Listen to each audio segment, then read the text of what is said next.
Doctor plus நேயர்கள் அனைவருக்கும் அன்பான வணக்கங்கள். நான் ஸ்ரீவர்மா மருத்துவமனையின் பெண்கள் சிறப்பு மருத்துவர் ஜெயரூபா. டாக்டர் எனக்கு சுகர் இருக்கு. காலையில எழுந்திருக்கும் போதே ரொம்ப டயர்டா நான் வந்து எழுந்திருக்கிறேன். இல்ல சில பேர் வந்து ப்ரீ டயபெட்டிக் கண்டிஷன்ல இருக்கேன் டாக்டர். நான் என்னோட டயட்டெல்லாம் கொஞ்சம் சேஞ்ச் பண்ணியிருக்கேன். ஆனாலும் கூட வந்து டயர்ட்னஸ மட்டும் என்னால சரி பண்ணவே முடியல. காலையில எழுந்திருக்கும் போதே டயர்ட்னஸ் இருக்கு. ஒரு காஃபி குடிச்சா தான் அடுத்து என்னால வேலையே செய்ய முடியுது. மார்னிங் பிரேக்ஃபாஸ்ட் சாப்பிட்டுட்டா ரொம்ப டயர்டா நான் ஃபீல் பண்றேன். கொஞ்ச நேரம் படுத்து ரெஸ்ட் எடுத்துட்டு அப்புறமா தான் என்னால அடுத்த வேலைகளே வந்து செய்ய முடியுது. ஸோ ஒருவேளை ஆஃபீஸ் போறவங்களா இருந்தாங்கன்னா, 11 மணி போல நான் ரொம்ப டவுன் ஆயிடுறேன். எகெயின் ஒரு காஃபியோ, டீயோ வந்து நான் எடுத்துக்கணும். மதியானம் லஞ்சுக்கு அப்புறமா கண்ணு சொருகுது டாக்டர். ஈவினிங் ஒரு 4:00 நான் காஃபி குடிக்கலன்னா தலைவலியே வந்து எனக்கு வந்துரும். நைட்டு வந்த உடனே நான் ஏதாவது சாப்பிடுவேன். ஸோ இந்த டயர்ட்னஸ் அப்படிங்கிறது எனக்கு மாறி, மாறி இருந்துகிட்டே இருக்கு. ஈவன் தோ இந்த சுகர் அப்படிங்கிற ஒரு விஷயத்துக்கு நான் என்னதான் மாத்திரைகள் எடுத்துக்கிட்டாலும் கூட இந்த டயர்ட்னஸ மட்டும் என்னால சரி பண்ண முடியல. நெறைய பேர் ஃபீல் பண்ணக்கூடிய ஒரு விஷயம். சுகர்ல ஏன் இந்த அளவுக்கு உங்களுக்கு டயர்ட்னஸ் வருது? என்னென்ன காரணங்கள்லாம் இருக்கும்? அத பத்தி நம்ம பார்க்க போறோம். ஸோ இத சரி செய்யறதுக்கு வீட்ல இருந்தபடியே சத்து மாவு எப்படி ப்ரிப்பேர் பண்றது? அத பத்தியும் நம்ம இன்னைக்கு பார்க்க போறோம். ஸோ எதனால சுகர் இருக்கிறவங்களுக்கு அதிகமா டயர்ட்னஸ் வந்து வருது? ஃபர்ஸ்ட் திங் அவங்க சாப்பிடக்கூடிய உணவுல அதிகமான அளவுக்கு கார்போஹைட்ரேட் வந்து இருக்குன்னா, இந்த சுகர் வந்து ஒரு ரோலர் கோஸ்டர் மாரி இருக்கும். ஸோ நீங்க காலையில எழுந்திருக்கும்போது ரொம்ப லோ சுகர்ல இருப்பீங்க. நல்லா நீங்க காஃபி வந்து குடிக்கிறீங்க. கொஞ்சம் சர்க்கரை போட்டே வந்து நீங்க குடிக்கிறீங்க. இல்ல பால்லயே வந்து சர்க்கரை வந்து இருக்கு. லாக்டோஸ் சுகர் வந்து இருக்கு. ஸோ அது இம்மீடியட்டா உங்க சுகர வந்து ஸ்பைக் பண்ணும். சுகர் வந்து ஸ்பைக் ஆன உடனே நம்ம உடம்பு என்ன பண்ணும், அதிகப்படியா இருக்கக்கூடிய சுகர் எல்லாத்தையுமே வந்து கல்லீரல்ல கொஞ்சமும், கொழுப்பாவும் வந்து இம்மீடியட்டா மாத்திடும். ஸோ அப்ப என்ன ஆகும், அடுத்த ஒரு 2 மணி நேரத்திலேயே திருப்பியும் வந்து உங்களுக்கு சுகர் லோ ஆயிடுறதுனால, நீங்க ஒரு மாரி இரிட்டேட் ஆயிடுவீங்க. ஒரு மாரி எக்ஸாஸ்ட் ஆயிடுவீங்க. ஸோ ஏதாவது சாப்பிட்டா தான் எனக்கு கொஞ்சம் கம்ஃபர்ட் ஆகும் அப்படிங்கிற மாரி ஒரு நிலைக்கு வந்து போயிடுவீங்க. இதே ஒரு விஷயம் தான்.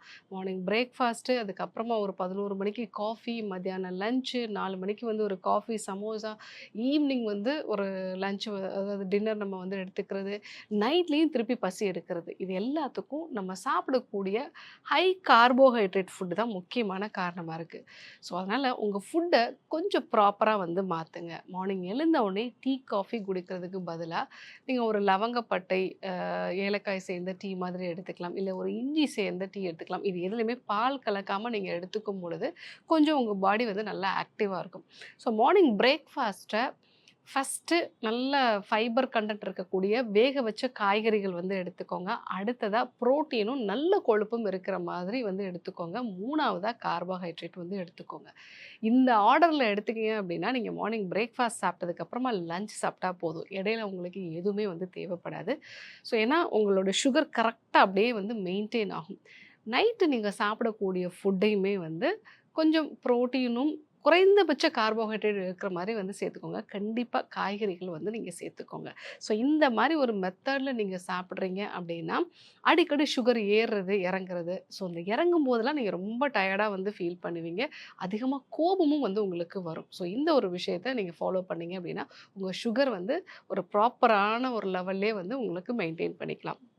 2வது விஷயம், நெறைய பேர் ஃபுட்டு கரெக்ட்டா மாத்துனாலும் கூட எனக்கு டயர்ட்னஸ் இருக்குன்னு சொல்லும்பொழுது, அவங்க ரொம்ப நாளா மெட்ஃபார்மின் எடுத்துட்டுருப்பாங்க. இந்த மெட்ஃபார்மின் அப்படிங்கிறது வைட்டமின் பி12ஓட அப்சார்ப்ஷன வந்து கம்மி பண்ணும். ஸோ, அப்போ வைட்டமின் பி12 வந்து இல்ல அப்படின்னா, உங்களுக்கு அனீமியா சம்மந்தமான பிரச்சனைகள் இருக்கும். நரம்புகள் அதிகமா இரிட்டேட் ஆகும். இதனாலேயே நீங்க ரொம்ப டயர்டா வந்து ஃபீல் பண்ணுவீங்க. அதுவும் சைவம் மட்டும் சாப்பிடக்கூடிய நபர்களா இருந்தாங்கன்னா, இன்னும் பிரச்சனைக்குரிய ஒரு விஷயமா இருக்கும்.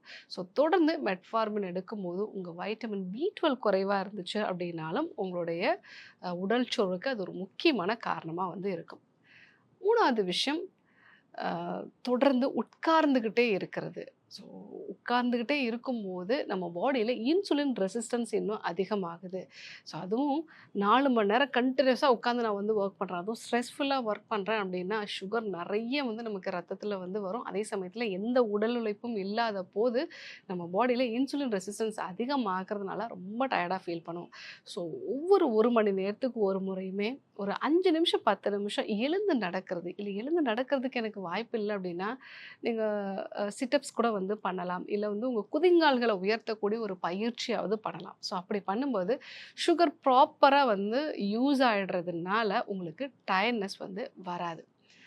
4வது விஷயம், அ நீங்க சாப்பிடக்கூடிய உணவுல கொஞ்சம் ஃபேட்டும் வந்து சேர்த்துக்கோங்க. நல்ல கொழுப்பு சேர்த்துக்கிட்டீங்க அப்டின்னா, உங்களுடைய சுகர் லெவல் ப்ராப்பரா வந்து மெயின்டெயின் ஆகும். ஸோ இடையில பசிக்கும் பொழுதோ, இல்ல ஒரு டயர்டா இருக்கும் பொழுதோ, காஃபி, டீக்கு பதிலா வால்நட்ஸ் வந்து எடுத்துக்கலாம். அதே மாதிரி அவகாடோ எடுத்துக்கலாம். ஏன்னா, இதுல எல்லாம் நல்ல கொழுப்பு வந்து இருக்கு. சியா சீட்ஸ் ஊற வச்ச தண்ணீர் வந்து எடுத்துக்கலாம்.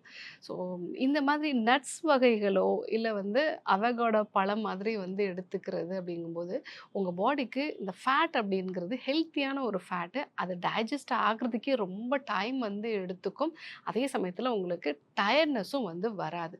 ஸோ எப்பவுமே நம்ம பிரெயினுக்கு வந்து கார்போஹைட்ரேட் ரொம்ப பிடிச்சமான ஒரு ஃபியூலா இருந்தா கூட, இந்த கொழுப்பு வகைகள் எடுத்துக்கும்போது அது ரொம்ப ஹேப்பியாவும் வந்து ரொம்ப கிளாரிட்டியோடையும் வந்து திங்க் பண்ணும்.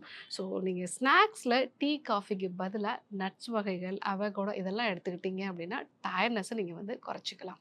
5வதா, இந்த சுகர் இருக்கிறவங்களுக்கு அடிக்கடி வந்து யூரின் போயிடுறதுனால, அவங்க பாடியில டீஹைட்ரேஷன் ஈஸியா வந்துரும். அது மட்டும் இல்லாம, சுகர் அதிகமா இருக்கும்போது, அவங்களுடைய பிளட் வந்து கொஞ்சம் திக்காவும் வந்து மாற ஆரம்பிச்சுரும்.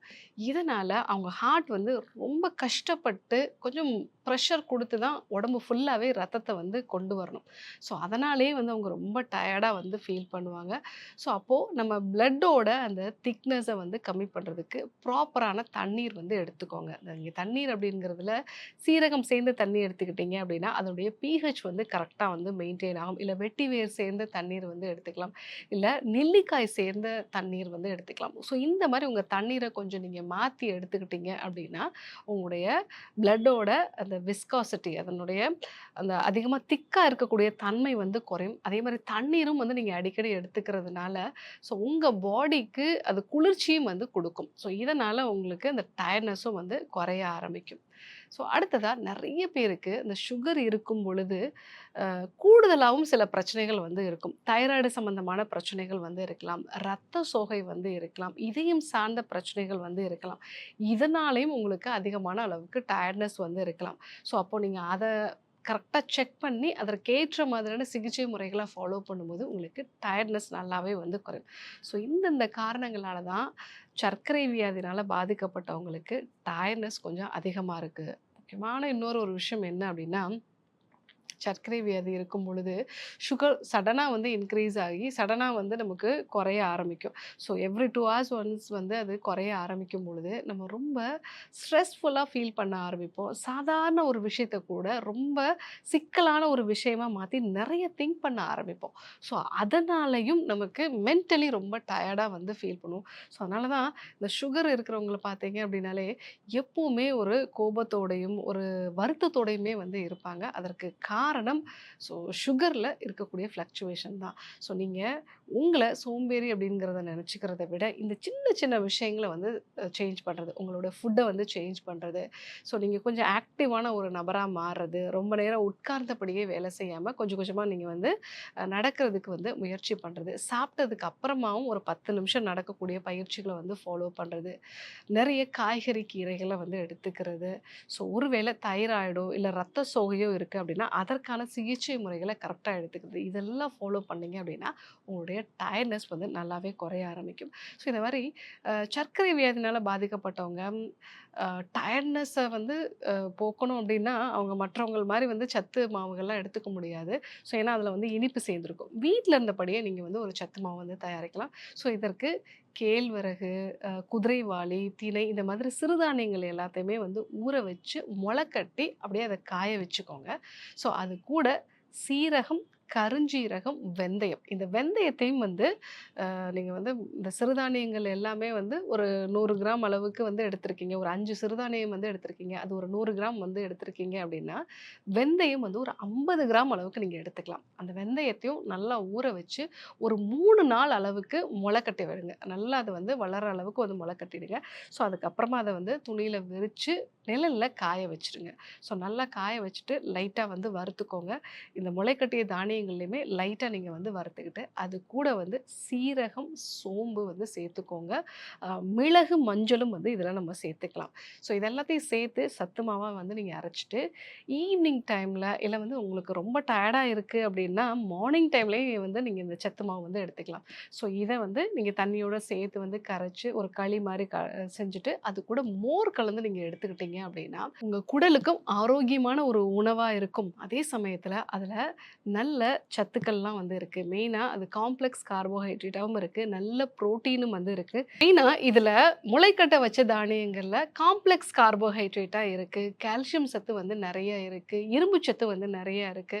ஸோ அது மட்டும் இல்லாம சீரகம், வெந்தயம் இதெல்லாம் சேர்த்திருக்கிறதுனால சுகரும் வந்து ப்ராப்பரா பேலன்ஸ்டா வந்து இருக்கும். மோர் சேர்க்கறதுனால குடலுக்கும் ஒரு அற்புதமான ஒரு உணவா இருக்கும். ஸோ இந்த ஒரு சத்து மாவ நீங்க ரெகுலராவே எடுத்துக்கிட்டீங்கன்னா, டயர்ட்னஸ் வந்து குறையும். பட் அது கூட நான் சொன்ன மற்ற விஷயங்களும் கண்டிப்பா வந்து ஃபாலோ பண்ணுங்க. சுகர் ரொம்ப நாளா எனக்கு வந்து குறையல டாக்டர் அப்படின்னு சொல்றவங்க, டயர்ட்னஸ குறைக்கிறதுக்கும், உங்க சுகர கண்ட்ரோல்ல கொண்டு வரதுக்கும் டயா கேர் சிரப் வந்து எடுத்துக்கலாம். ஸோ இந்த டயா கேர் சிரப் வந்து காலை, இரவு 2 வேளையும் உணவுக்கு முன்னாடி ஒரு 15 எம்எல், 45 எம்எல் தண்ணீரோட சேர்த்து எடுத்துக்கிட்டீங்க அப்படின்னா, 2 மாதத்திலேயே வந்து உங்களுடைய சுகர் நல்லா குறையிறத பார்க்கலாம். 3 மாதம் நீங்க கரெக்ட்டா எடுத்துக்கும் பொழுது, HbA1c 11ல இருக்கிறவங்களுக்கு எல்லாமே 7க்கு வந்து 3 மாசத்திலேயே வந்து குறைஞ்சிடுது. ஸோ அந்த அளவுக்கு அவங்களோட சுகரும் வந்து கண்ட்ரோல் ஆகும். டயர்ட்னஸும் வந்து குறையும்.